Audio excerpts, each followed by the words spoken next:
The morning of the 12th of August, 1940 was heavy with frustration for Squadron Leader Brian Lane as he brought his damaged Spitfire back to Hornchurch Aerodrome. 3 bullet holes tore through the tail of his aircraft, but the real wound burned inside him. Only minutes earlier, he had a Messerschmitt Bf 109 perfectly centered in his gun sight over the Thames estuary. He was so close he could clearly see the German pilot's helmet through the canopy. Lane pressed the firing button for his 20mm Hispano cannons. The first 3 shells fired. Then, silence. The cannons jammed completely. Only his small-caliber Browning machine guns continued to chatter, their bullets harmlessly bouncing off the German aircraft's armor. The Bf 109 rolled away untouched. Lane returned to base with the same bitter story that dozens of RAF pilots were telling that summer.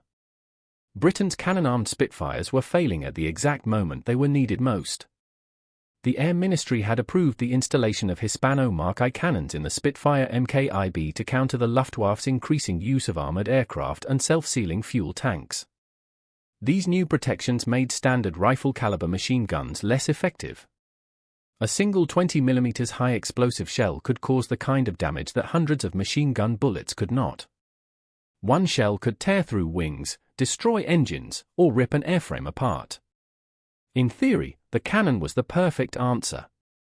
In reality, between June and September 1940, No. 19 Squadron at Duxford recorded cannon stoppage rates above 60% in combat. Pilots reported that the cannons would fire between 5 and 30 rounds before jamming. What should have been devastating firepower became useless metal bolted into the wings. When engineers examined the problem, they uncovered a chain of mechanical weaknesses. The Hispano Mk I used a 60-round drum magazine mounted flat inside the Spitfire's thin wing, feeding ammunition through a complicated system while the aircraft pulled high G turns in combat. The drum magazines were built to peacetime standards and could not tolerate the stresses of war. Ammunition varied slightly between different factories. These tiny differences in shell dimensions were enough to cause feeding jams. Cold temperatures at altitude weakened the firing springs. During prolonged bursts, the recoil system could even break its mountings. Worst of all, the cannon had been designed for French fighters with thick wings. The Spitfire's thin wing forced awkward compromises in mounting and ammunition storage that the original designers had never intended. Fighter Command now faced a terrible dilemma. German bombers were crossing the English Channel in formations of 50 or more aircraft. The Luftwaffe had learned that British fighters armed only with machine guns needed long bursts to destroy a bomber. That meant staying close to the enemy under heavy defensive fire. Pilots were forced into deadly short-range fights where they were most vulnerable. The solution, reliable cannon fire, sat in their wings but refused to work. By October 1940, the Air Ministry removed most cannon-armed Spitfires from frontline service and returned to machine gun-only fighters while engineers searched desperately for a fix. Pilots who had seen the cannon work even once knew its power. They felt as if they were being sent back into battle with blunt swords. At the same time, German intelligence was watching closely. Luftwaffe officers questioned captured RAF pilots and studied wrecked Spitfires pulled from beaches and fields. Their reports confirmed what combat already suggested. British 20mm cannons were unreliable, almost useless in battle. This information reached Berlin and shaped German planning for the next 18 months. The decision would later prove dangerously premature. In January 1941, Oberst Theodor Osterkamp sat in his headquarters reviewing combat loss reports from Jagdgeschwader 51. A clear pattern appeared. German fighters were being shot down, but always in ways that matched intelligence expectations. British fighters closed to within 200 meters before firing machine guns and needed several seconds of pursuit to achieve a kill. This was exactly how pilots would fight if they could not trust their cannons. Luftwaffe intelligence reports, distributed in December 1940, had described tests of 4 captured Hispano-armed Spitfires. German technicians recorded failure rates between 40 and 70% depending on ammunition and mounting angle. Their conclusion was simple. The gun had good power on paper, but its mechanical unreliability made it a minor threat in real combat. German tactics were adjusted accordingly. Pilots were warned that the first few seconds of British cannon fire were the most dangerous. If they survived that moment, the enemy guns would likely jam. German pilots were then free to control the fight. This belief was not blind faith. The Germans had captured large stocks of British ammunition during the fall of France and tested the guns themselves. They discovered weak propellant charges, uneven shell dimensions, and misfires. When they mounted a captured Hispano in a Messerschmitt Bf 110 and fired it during high-G maneuvers, it jammed after just 17 rounds. The judgment seemed final. Britain's cannon program had failed. This belief shaped Luftwaffe strategy. German bombers flying attacks against British shipping were now allowed to fly in looser formations. If British cannons could not destroy bombers quickly, RAF pilots would need longer machine gun attacks, exposing themselves to defensive fire. German fighter pilots were also encouraged to use aggressive vertical maneuvers. If British pilots waited to get close before firing, diving and climbing tactics would force them into poor shooting angles where machine guns were even less effective. All of this logic rested on accurate intelligence from 1940. What German planners failed to see was that British engineers were already fixing the problem. The reports landing on German desks were correct, but they described yesterday's weapons, not tomorrow's. The original designer of the Hispano cannon never meant for it to fail. Marc Berkey, a Spanish-Swiss engineer, had built his reputation before the First World War as a designer of luxury automobile engines. His engines later powered France's finest fighter aircraft in 1918. When France began rearming in the 1930s, the Air Ministry gave Berkey a new mission.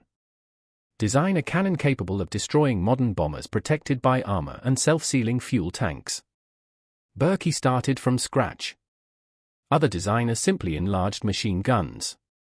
He knew that a true 20mm cannon required a completely different approach. He used a gas-operated mechanism with a piston mounted beneath the barrel.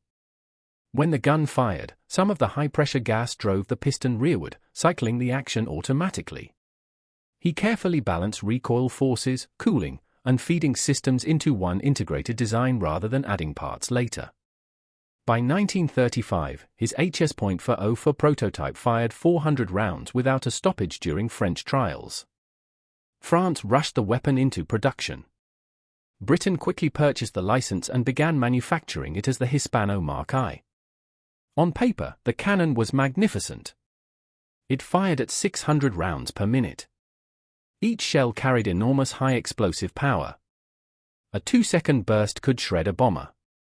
But Berkey had built it for French aircraft with thick wings and tightly controlled ammunition production. Britain's factories, working under rushed wartime conditions, produced ammunition with small variations. Spitfire wings forced awkward installation angles. The result was disaster. The design was sound, but the British version suffered from rushed manufacturing, poor compatibility, and unsuitable mounting. The failures were not inevitable. They were problems of implementation, not concept. And by early 1941, Britain was finally ready to fix them. By early 1941, the failure of the Hispano Mk I was no longer a mystery. Every weakness had been recorded, measured, and argued over in cold workshops and smoky briefing rooms. The British now understood that the cannon had not failed because it was badly designed, but because it had been forced into conditions it was never built for. The real question was no longer why it failed, but how fast it could be fixed. Time was running out. The Luftwaffe still controlled large parts of European airspace, and Britain needed a weapon that could end a fight with a single burst instead of a long chase. The man who would help rescue the Hispano did not arrive with fame or ceremony. Joseph Szydlowski was a quiet, highly skilled engineer who had fled continental Europe in 1939 ahead of the German advance. Before the war, he had spent 20 years building Hispano weapons under license in Poland. He knew the soul of the cannon better than almost anyone alive. When he arrived in Britain, he found piles of jammed cannon stacked like scrap metal in freezing hangars.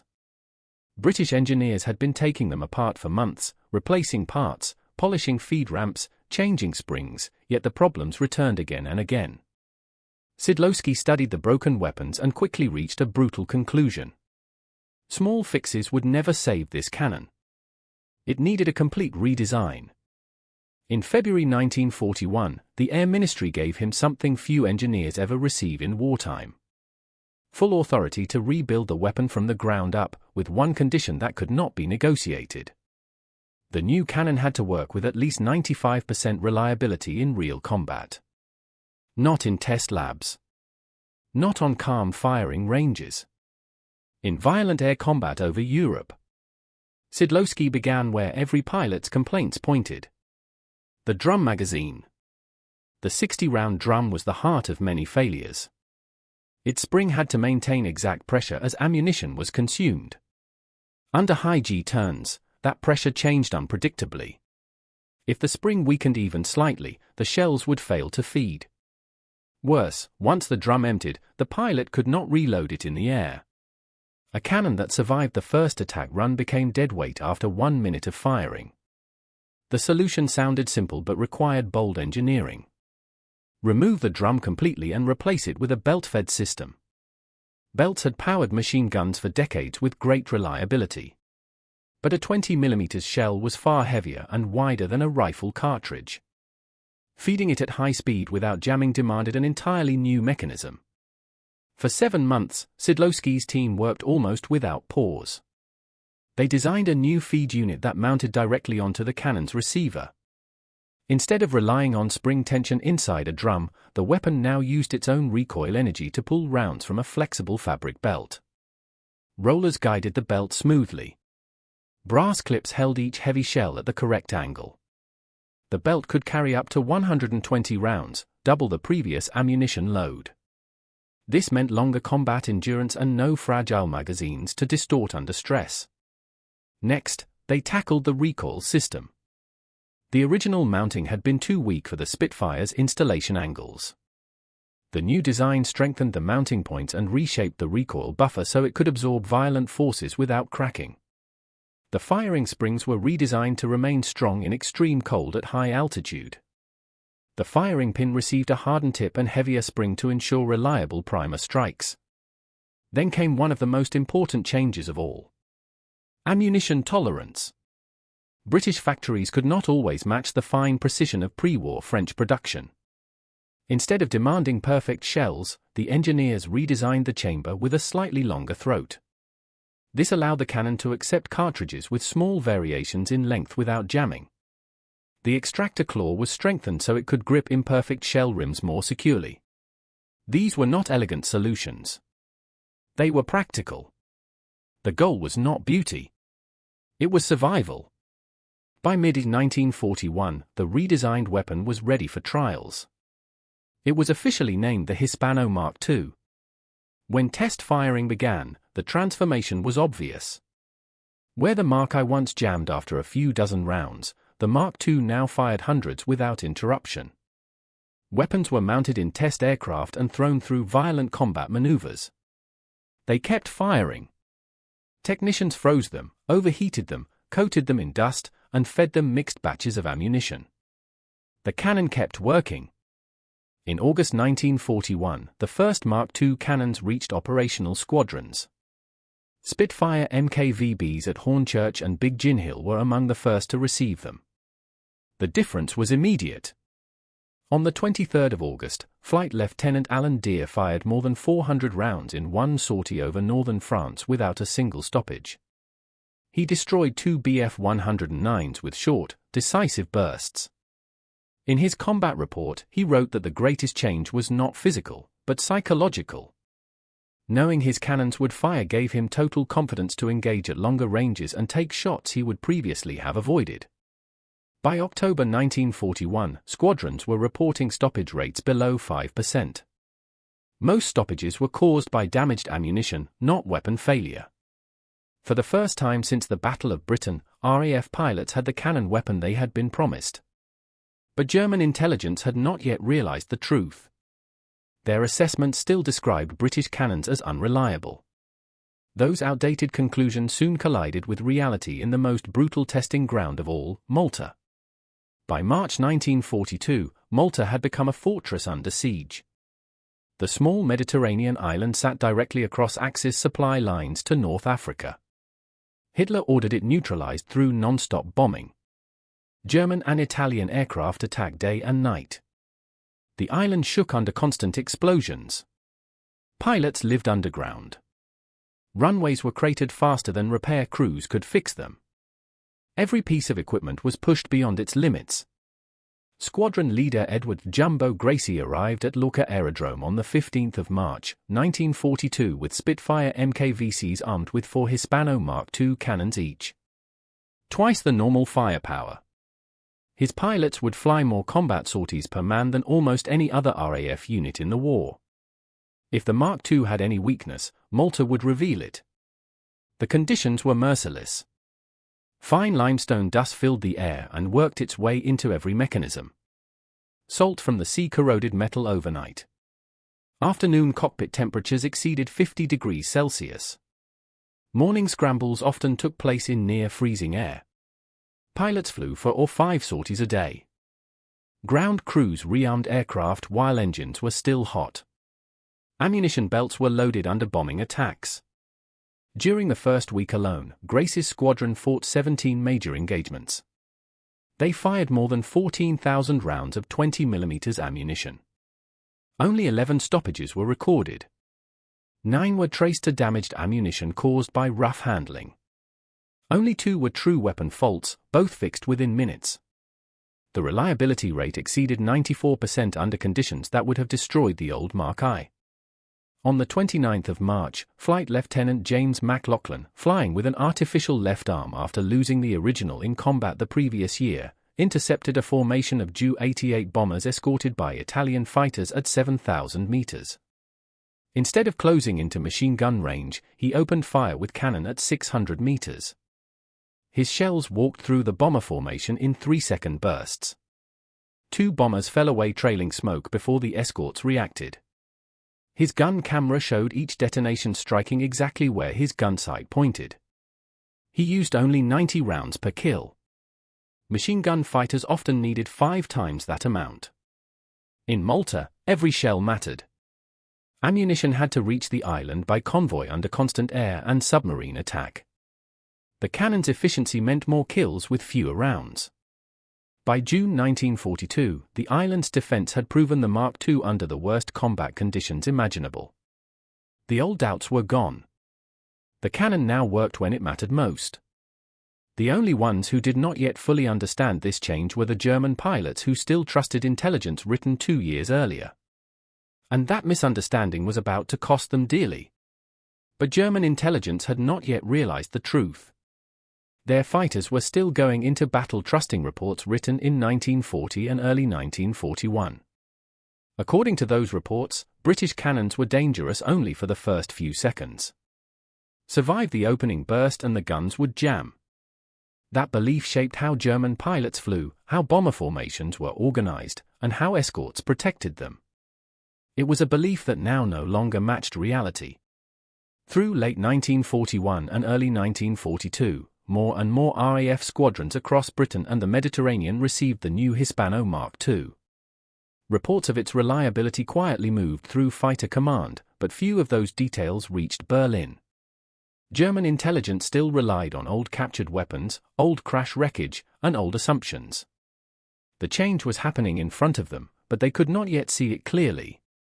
By the spring of 1942, the first signs of disaster started appearing in German combat reports over the Channel and northern France. Pilots returning to base described something new and unsettling. British fighters were opening fire from much farther away than before. Instead of closing to point-blank range, Spitfires were now firing accurate cannon bursts from 500 to 700 meters. Even more worrying, the fire did not stop after a few seconds. It kept coming. Long, steady streams of 20mm shells cut through the air with deadly accuracy. At first, these reports were treated as exaggerations or pilot error. A pilot who survived a near miss might assume the enemy gun had continued firing when it had actually stopped and restarted. Intelligence officers filed the reports under the same category as many frontline rumors.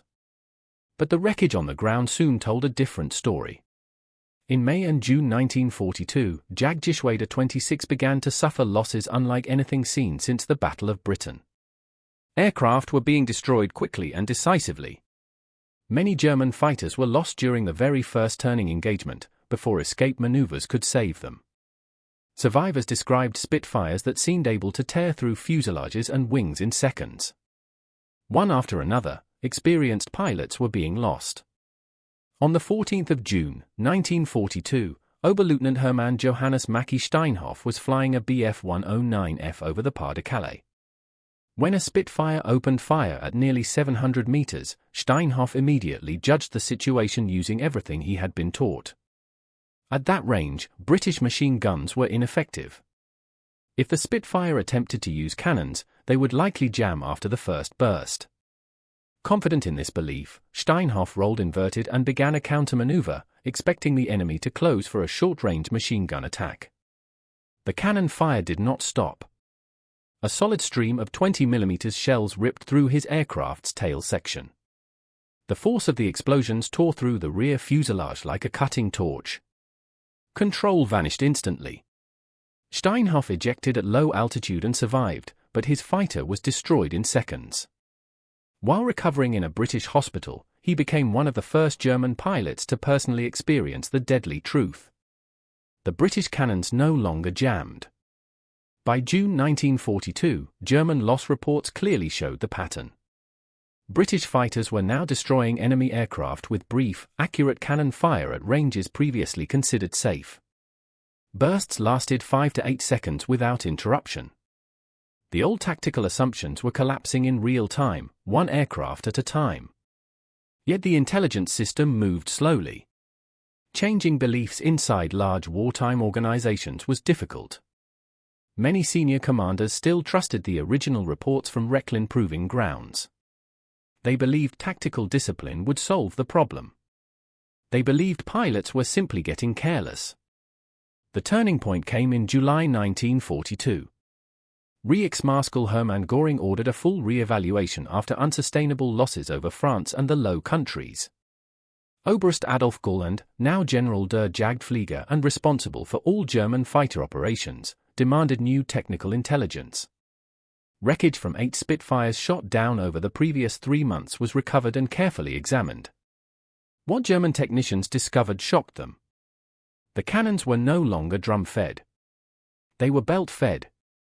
The feed mechanisms were completely different from earlier captured examples. The installation was stronger. The internal parts showed none of the wear patterns associated with frequent jamming. Even more disturbing, British ammunition quality had improved dramatically. Case dimensions were consistent. Propellant charges burned evenly.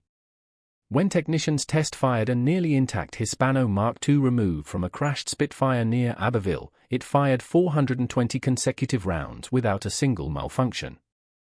Gauland immediately understood the consequences. German fighter pilots had been taught to survive the opening seconds of British cannon fire and then attack aggressively.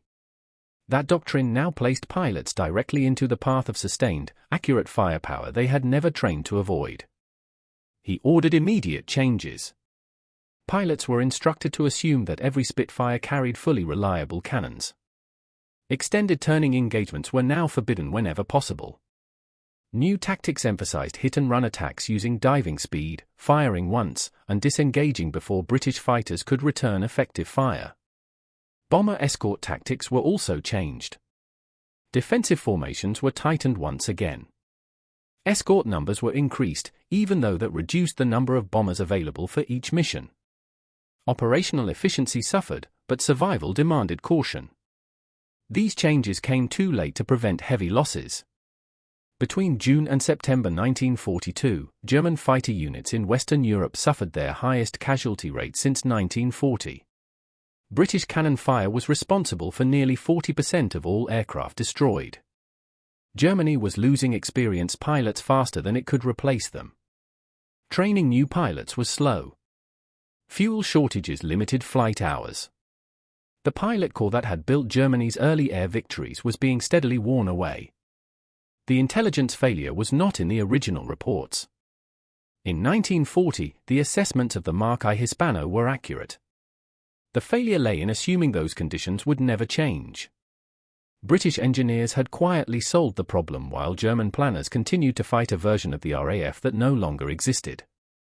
At the heart of this transformation was the engineering discipline behind the Mark II.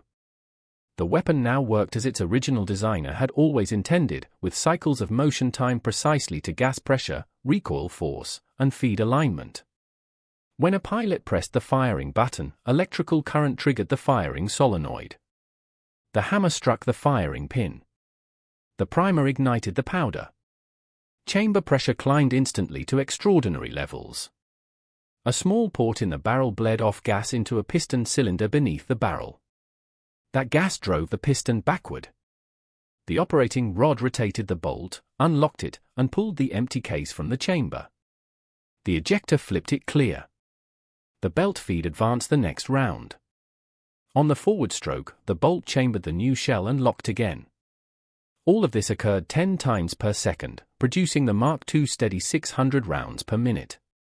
What mattered to pilots was not the elegance of this motion, but the certainty of it. When the trigger was pressed, shells left the barrel. Always. Under G-forces. Under vibration. Under freezing cold or desert heat. The weapon's internal tolerances were now wide enough to accept imperfect ammunition, yet tight enough to maintain accuracy and safety. By late 1942, the Mark II had completely changed RAF fighting style. Pilots began engaging earlier. Deflection shooting became common. Long-range snap bursts replaced slow close-range chases.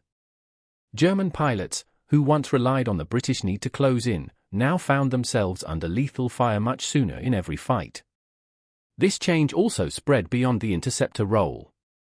Fighter bombers equipped with the Hispano began attacking ground targets with growing confidence.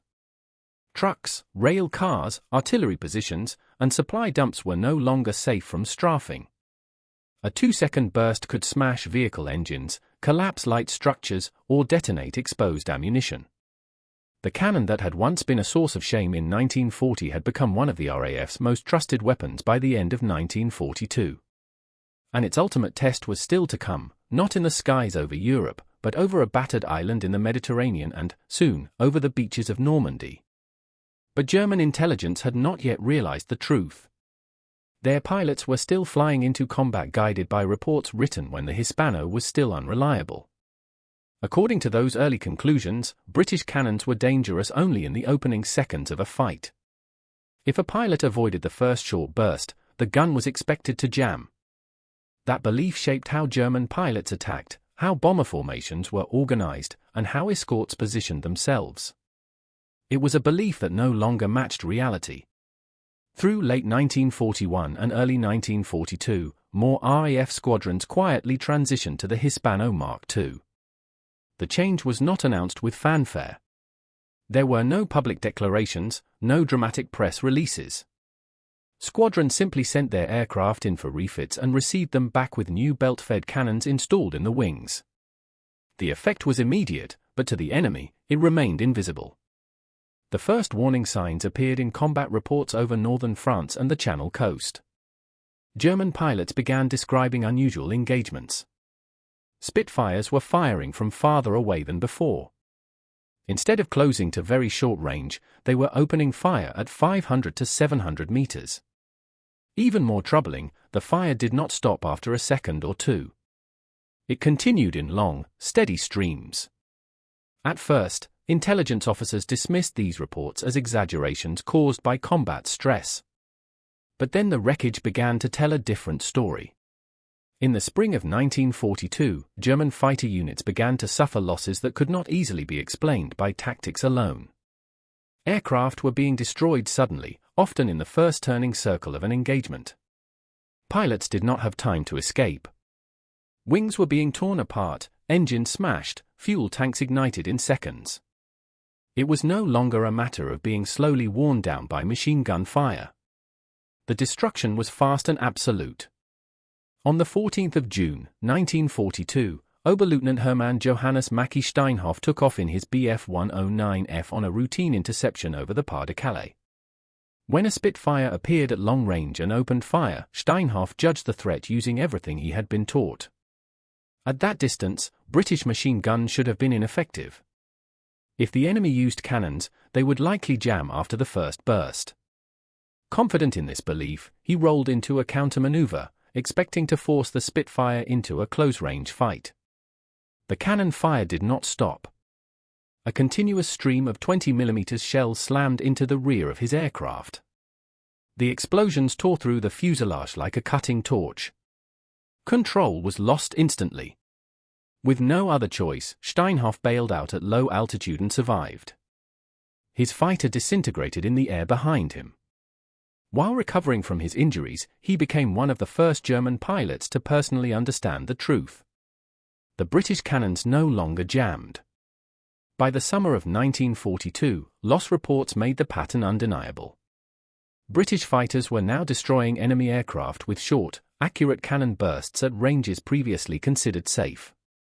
Bursts lasted 5 to 8 seconds without interruption. German pilots who flew as they had in 1940 were being shot down before their tactics could even begin to work. Yet large organizations do not change beliefs quickly. Many senior German commanders still trusted the old test data. They believed discipline and tighter formations would solve the problem. They believed pilots were becoming reckless. It took another wave of heavy losses to force a full technical re-evaluation. In July 1942, Hermann Göring ordered a detailed investigation into the new British cannon performance. Adolf Göring, now responsible for all German fighter operations, demanded physical proof. Over the next weeks, German recovery teams salvaged wreckage from 8 Spitfires shot down over northern France. The cannons were removed and sent to laboratories for inspection. What German technicians discovered was deeply unsettling. The weapons were no longer drum-fed. They were belt-fed. The entire feed system had been redesigned. The mounting points were reinforced. The internal parts showed none of the wear patterns that had once caused frequent stoppages. Even the ammunition itself showed improved consistency. When technicians test-fired a nearly intact Hispano Mk II recovered near Abbeville, it fired more than 400 consecutive rounds without a single malfunction. Göring understood the consequences immediately. German fighter pilots had been trained to survive the opening seconds of British cannon fire and then attack aggressively. That doctrine now pushed pilots directly into sustained, accurate fire they had never been trained to avoid. New orders were issued at once. Pilots were instructed to assume that every Spitfire carried fully reliable cannons. Extended turning fights were discouraged. Attacks were to be made in fast diving passes, firing once and breaking away before British fighters could line up a return burst. Bomber escort tactics were also changed. Defensive formations were tightened again despite the loss of flexibility. More fighters were assigned to protect fewer bombers. Offensive output fell, but survival demanded caution. German air power in the West began to operate under constant defensive pressure. These changes came too late to prevent severe losses. Between June and September 1942, German fighter units in Western Europe suffered their highest casualty rate since the Battle of Britain. A large portion of these losses came directly from British cannon fire. Even veteran pilots were falling faster than they could be replaced. Training new pilots required fuel, time, and experienced instructors, resources Germany could no longer spare in abundance. The failure was not in the original intelligence. In 1940, the conclusions about the Hispano Mk I had been accurate. The real failure was assuming that those conditions would never change. While German planners continued fighting the RAF of 1940, British engineers had quietly rebuilt its most important weapon from the inside out. Inside the Mk II, every firing cycle was now a perfectly timed mechanical chain. When the pilot pressed the trigger, electrical current activated the firing solenoid. The hammer struck the firing pin. The primer ignited the propellant. Pressure inside the chamber rose instantly to enormous levels. Gas flowed through a small port beneath the barrel into a piston cylinder.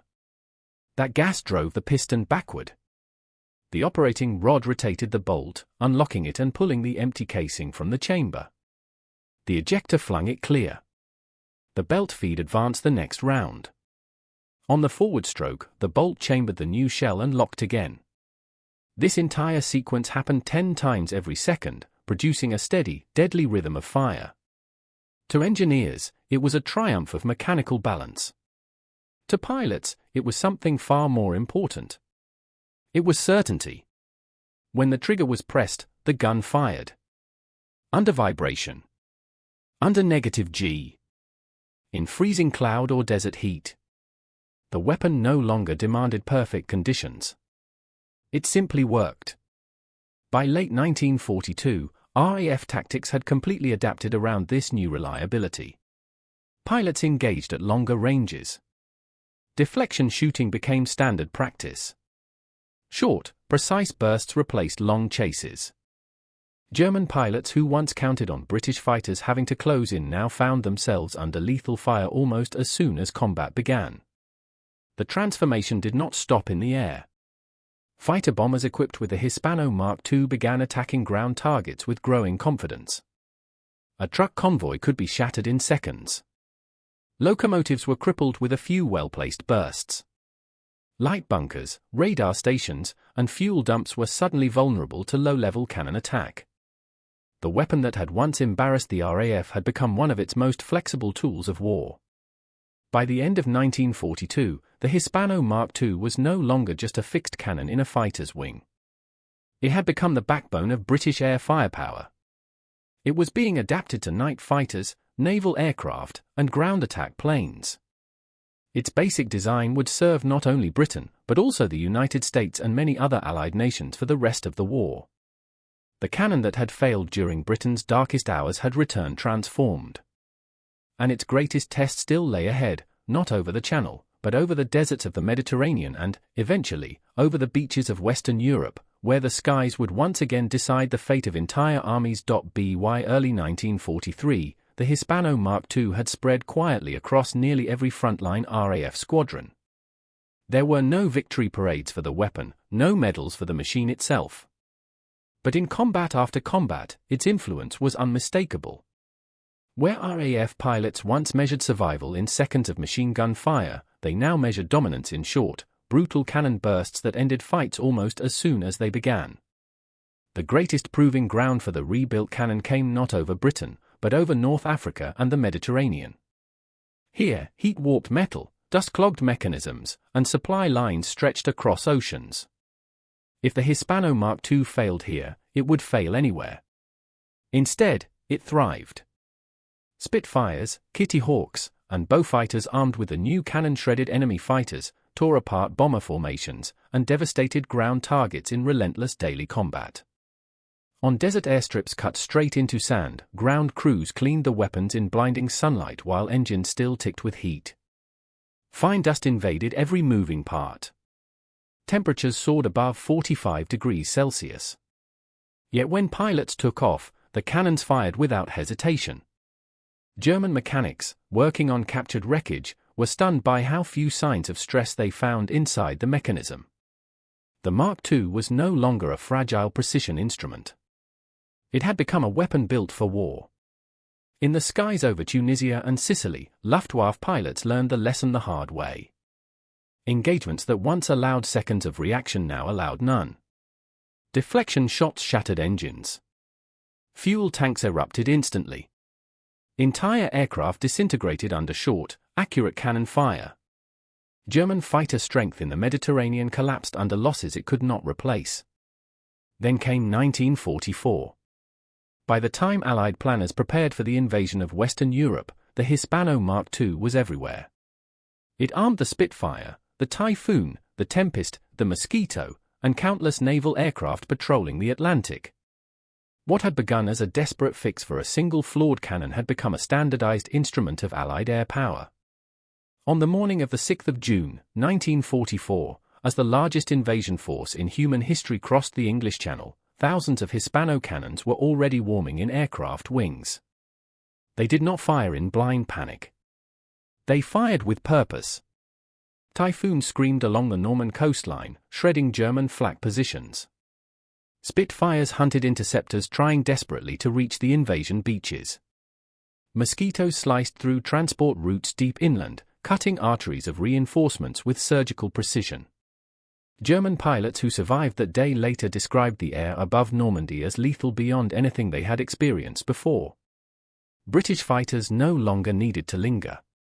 A brief alignment, a twitch of the trigger, and an aircraft vanished in flame. The confidence the Hispano gave Allied pilots reshaped tactics completely. Pilots attacked at higher speeds, from greater distances, and with brutal accuracy. Long pursuits became unnecessary. Every second over enemy territory carried extreme danger, but now the RAF could afford to be aggressive. Fire, brake, climb, escape. The cannon made it possible. Even more devastating was its role against the ground. Armored columns moving toward the beaches were ripped apart by low-level cannon strikes. Thin top armor on half-tracks and light tanks offered no protection against 20mm shells exploding inside engines and crew compartments. Supply trucks vanished in fireballs. Locomotives were split open. Ammunition carriers detonated in chain explosions that rolled for miles across the countryside. German commanders soon realized that movement by daylight had become almost suicidal. But war does not pause for darkness alone. Fuel was running out. Ammunition was running out. Their forces were strangled by cannon fire from the sky. Inside the British Ministry of Aircraft Production, few stopped to think about the irony. The same weapon that had once failed so spectacularly in 1940 was now one of the principal tools destroying Germany's western defenses. The early embarrassment of the Hispano Mk I had been erased by engineering discipline, hard lessons, and unwavering pressure from pilots who demanded a weapon they could trust. Joseph Szydlowski never became a public hero. His name never filled newspapers. He worked in workshops, not on podiums. But the redesign he led saved thousands of Allied lives.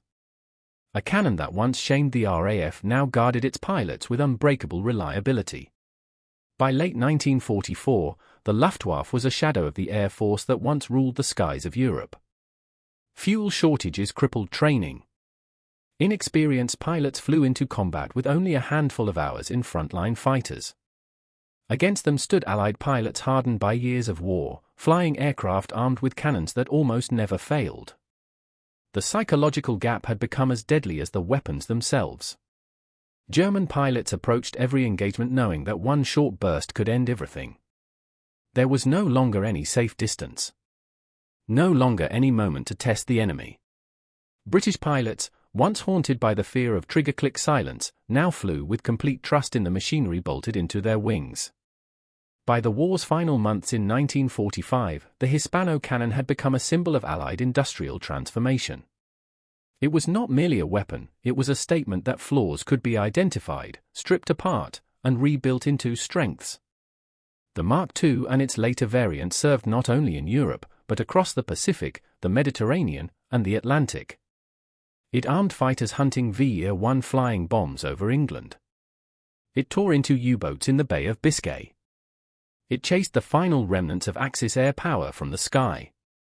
When victory finally came, the cannon remained in service long after the war ended. Jet fighters carried its descendants.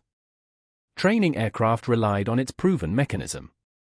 New nations built their air forces around the design. What began as a troubled adaptation of a French weapon became one of the most successful aircraft cannons in aviation history. The story of the Hispano is not the story of a perfect invention. It is the story of failure under pressure. Of pilots who paid the price for rushed production.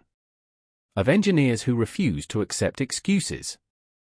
Of a weapon that was broken, rebuilt, and finally trusted with the full weight of a nation's survival. In 1940, the Hispano had betrayed its pilots when Britain needed it most. In 1944, it repaid that debt over the skies of Normandy. And by 1945, it had helped write the final chapter of the air war in Europe.